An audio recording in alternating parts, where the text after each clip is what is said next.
मेरी परेशानी ये है कि सर मेरे माता पिता और छोटे भाई तीनों की हत्या करके प्रॉपर्टी पूरी गांव के जातिवादी लोगों ने हड़प की है और वहाँ के जो पॉलिटिकल लीडर है ये जो मेरे जिले के कोल्हापुर जिले की उनका सपोर्ट लेके ये सब कुछ किया है उन लोगों ने।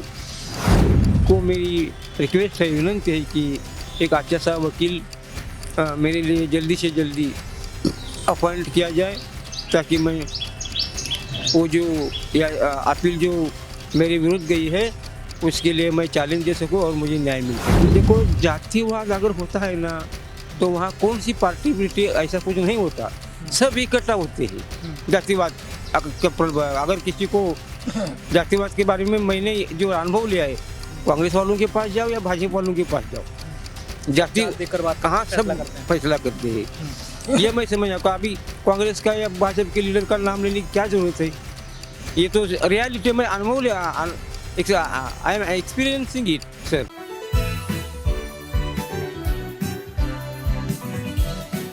नमस्कार, मैं दौलत शर्मा और आप देख रहे हैं UIP न्यूज़। इस समय मौजूद हूँ जंतर मंतर में और यहाँ पर जंतर मंतर में आप देखते हैं कि किस तरीके से लोग अपने इंसाफ के लिए, अपने हक के लिए आवाज़ उठाने यहाँ पर आते हैं।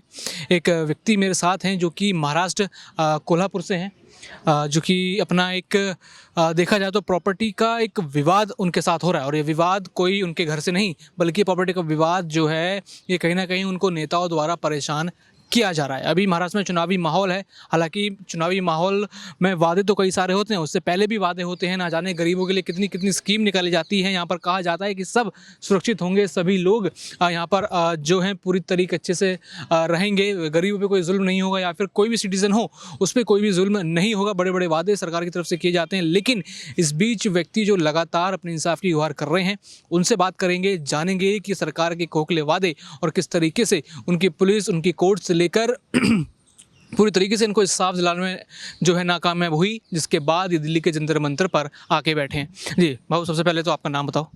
मेरा नाम राजेंद्र मारुति कांबळे, एट पोस्ट करड़िया, तहसील कागल, डिस्ट्रिक्ट कोल्हापुर, महाराष्ट्र में से हूँ मैं। आज आप जंतर मंतर आके बैठे हो, क्या मामला है, कौन परेशान कर रहा है? मेरी परेशानी ये है कि सर मेरे माता पिता और छोटे भाई तीनों की हत्या करके प्रॉपर्टी पूरी गांव के जातिवादी लोगों ने हड़प की है और वहाँ के जो पॉलिटिकल लीडर है ये जो मेरे जिले के कोल्हापुर जिले की उनका सपोर्ट लेके ये सब कुछ किया है उन लोगों ने और मैं अकेला पड़ गया हूँ।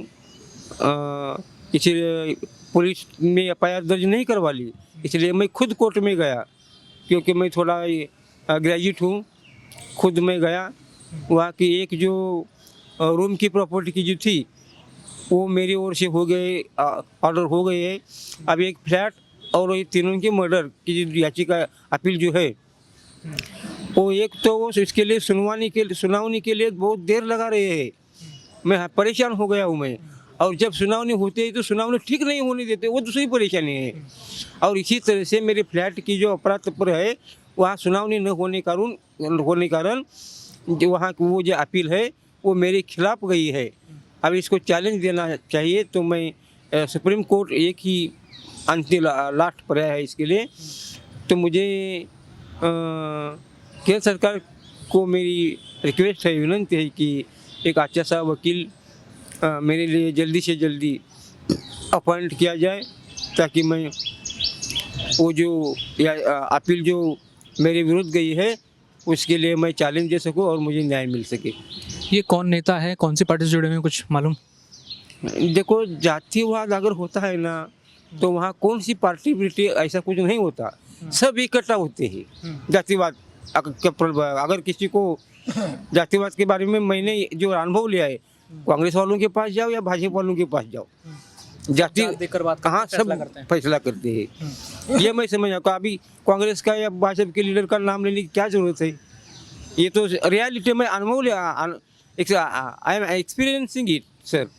यहाँ तो कहते हैं सबका साथ सबका विकास, यहाँ पे कोई जातिवाद की बात नहीं करते, फिर भी ऐसा सब क्या कोल्हापुर में अभी भी कई जगह हो रहा है कि या सिर्फ आपके इलाके में अभी भी ये चीज़ें बची हैं? देखो भाई, कोल्हापुर जिले का नाम लिया तो पहली बार छत्रपति शाहू महाराज जी का नाम मुँह में आता है, बराबर है। छत्रपति शाहू महाराज जी ने तो दलितों के लिए बहुत कुछ किया, फिर भी मेरे फैमिली के साथ ऐसा हुआ है, ये बहुत ही चिंताजनक बात है, बहुत चिंताजनक बात है सर। ये शर्मिंदा करने वाली, कोल्हापुर जिले को शर्मिंदा करने वाली बात है सर। ये क्या सीधी सादी बात नहीं है। तीनों का मर्डर, प्रॉपर्टी हड़प करना, पूरे परिवार को नष्ट करना, ये कहीं ऐसा एक जगह ही नहीं, ऐसा बहुत जगह हो रहा है महाराष्ट्र में। तो क्या आप वहाँ के महाराष्ट्र के कोई बड़े नेता या फिर वहाँ के वकीलों से या फिर किसी से मिले क्या? किसी ने आश्वासन दिया कुछ? मैं एक बार मिला था, मैं लॉ एंड जस्टिस मिनिस्टर को भी मिला था, महाराष्ट्र के मुख्यमंत्री साहब को भी एक बार मिला था, उनको, हाँ, एकनाथ शिंदे साहब को भी एक बार मिला था। उसके बाद मेरे कोर्ट के जो काम है वो फटाफट होने लगे, लेकिन बाद में फिर से ठंडा पड़ गया। मुझे फिर से मांग कर दी मुख्यमंत्री साहब को मिला दो, तो वो आज़ाद मैदान की पुलिस ने मुझे मिलने नहीं दिया, और वो अभी 100% वो मिलने नहीं देती मुझे। क्या करें, ऐसा हो रहा है सर। लेकिन महाराष्ट्र में तो वो वादा करते हैं कि हम सबकी सुनते हैं, एक अच्छी सरकार बनाएंगे। क्या वैसा रिस्पॉन्स नहीं मिल रहा? वो सब झूठ है। वो एक मुंह दिया है ईश्वर ने, इसका गलत इस्तेमाल करके बोलते हैं सब अच्छा है, सब ठीक ठाक है। हम किसी लिए है? तो फिर बहुत अन्याय चालू है सर, जाति के नाम से बहुत अन्याय चालू है महाराष्ट्र में। अच्छा, जो ऊंची जाति के लोग हैं, क्या और भी कुछ ऐसा अजीब व्यवहार करते हैं कि बस प्रॉपर्टी छीन लेना, या फिर कोई और कैसा, किस तरीके का व्यवहार आपके साथ होता है वहाँ? बाकी देखो, मेरे घर में प्रॉपर्टी थी, मेरे साथ ऐसा हुआ है। बाकी के उनके साथ ऐसा कुछ नहीं होता है। ज़्यादातर जिनके घर में प्रॉपर्टी है उन्हीं के साथ से ऐसा हो रहा है। बाकी ऐसा कुछ नहीं दिखाई नहीं देता है मुझे तो। लेकिन प्रॉपर्टी वाले जो है उन्हीं के साथ तो ऐसा 100% हो रहा है। मेरे निरीक्षण से, मैंने बहुत इसके बारे में स्टडी की है और ये बात सही है। जो दिल्ली आप आए हो, क्या उम्मीदें लेके आए हो, और क्या लगता है कि क्या उम्मीदें पूरी हो पाएंगी?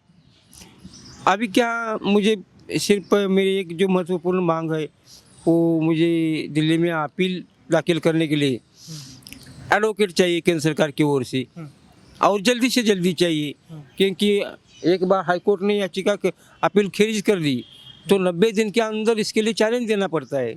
अभी इसमें से 1.5 महीना हो गया, बचा कुचा है महीना 1.5 महीना इसमें से।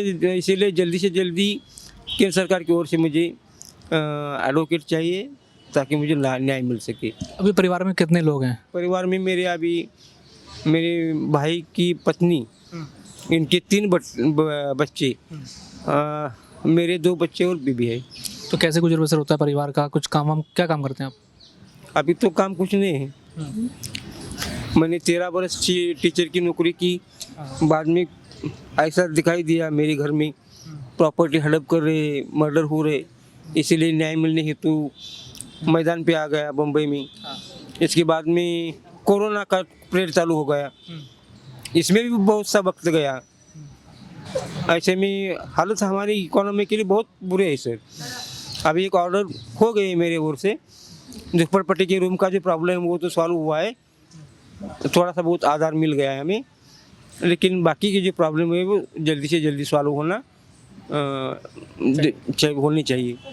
तो देखा आपने, यहाँ पर कहाँ डिजिटल इंडिया की बात की जाती है, कहाँ सबका साथ सबका विकास की बात की जाती है, लेकिन अभी भी महाराष्ट्र समेत देश के ऐसे कई सारे इलाके हैं जहाँ जातिवाद के नाम पर अभी भी कई लोगों के साथ जुल्म यहाँ पर हो रहा है। कई लोगों को उनकी प्रॉपर्टी यहाँ पर छीनी जा रही है, मर्डर एक तरीके से जो है यहाँ पर किए जा रहे हैं। जो अभी इन्होंने बताया कि किस तरीके से इनके खिलाफ साजिश रची गई। हालांकि जो है इनको भी शायद, आपको भी शायद यहाँ धमकी दी गई है मारने की, इसलिए दिल्ली आया। मुझे भी इधर तो नहीं किसी ने धमकी दी, उधर दी है मुझे धमकी। वहाँ डर बना रहता है। हाँ, इधर किसी ने धमकी वगैरह मुझे कुछ नहीं दी। देखिए, हाँ बिल्कुल, कहीं ना कहीं देखिए कैसा डर के माहौल में जो है कई सारे परिवार इस जातिवाद के माहौल के साथ साथ डर के माहौल में रह रहे हैं। अपनी जान यहाँ पर कहीं ना किसी तरीके से वो बचा रहे हैं और इंसाफ की गुहार लगातार अपनी सरकार से यहाँ पर कर रहे हैं। बाकी और भी ऐसी खबरें जानने के लिए देखते रहिए UIP न्यूज़। धन्यवाद।